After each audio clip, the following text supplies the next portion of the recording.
I'm Djeylan Aktas. I'm leading a team of scientists from the Institute of Physics at the Slovak Academy of Science in Bratislava. So at the Research Center for Quantum Information, we deal with a lot of theoretical physics based on quantum computing and all. And very recently, I started my own team dealing with experimental quantum photonics.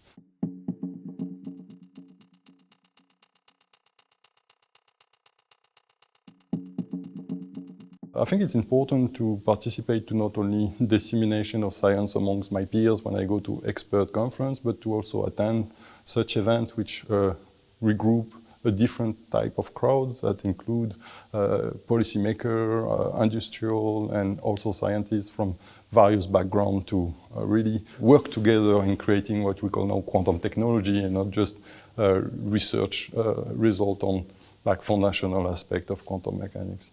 So after this, what we call the second quantum revolution, a lot of scientists worked very hard to develop what we call now quantum technology based on these new resources that quantum mechanics had provided for us. And all these ideas that started at the beginning of the century on how we can have a more secure telecommunication, faster computing, and better sensors thanks to quantum physics are now becoming not just dreams and ideas, they're becoming quantum technologies that have a genuine impact on society because they are products that can be of use to the common person that is an end user that we target with those type of work. So I think that's why it's the years of quantum technology in 2025 is because we came to a maturity in developing such product that is near what we envisioned years ago when those ideas were coming up.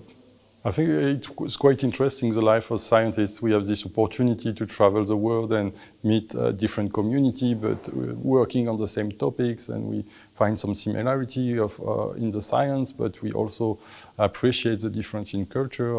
I've been developing quantum network in UK after my PhD I did in south of France, so I've seen the different approach to this quantum communication infrastructure. They started a bit earlier than us in UK to do this project of having an infrastructure that is relying on QKD to secure telecommunication. And strong of my experience there, I decided to come to Bratislava, where they were needing an experimentalist to actually do the same thing for the European project, the famous EuroQCI that is, most projects are ending this year or next year. So it would be, I think, a crown achievement when we will be able to do a pan-European link of QKD across Europe.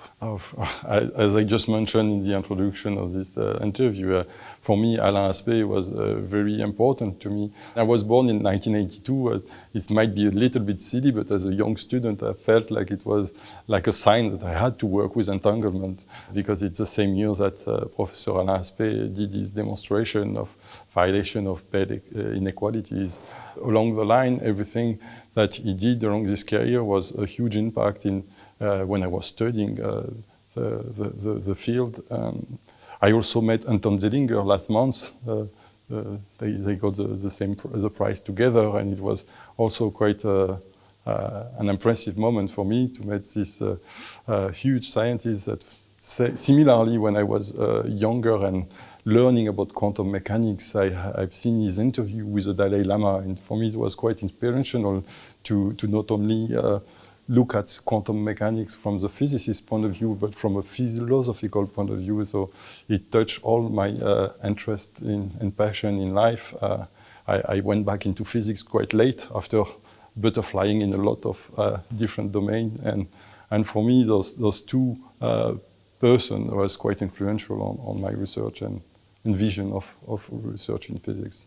The next step, I think, developing all this quantum technology is multiple next steps, but for me the challenge is now merging several communities to work better together in more harmony, because I think the word quantum, it is a buzzword at the moment, but it can be also scary to people that didn't go into physics as their cursus in academia, and we do need standard software engineer, mechanical engineers. All trades are necessary to develop a technology. Like Olivier Zrati mentioned yesterday during his talk, companies, they go from both ends, from the very basic R&D level to the most mature version of a product that has to obey the constraint of the market. And in this chain, there is the whole profile you can think of from, as I say, the software engineer to a mechanical engineer. And these persons, they are hard to recruit in science because, I mean, academia is not used to recruit this type of people. So I think a better communication to harmonize a little bit those type of people working together is crucial for the next steps. I hope in 10 years we will meet again and talk about the progress of the quantum computer, showing us an actual quantum supremacy.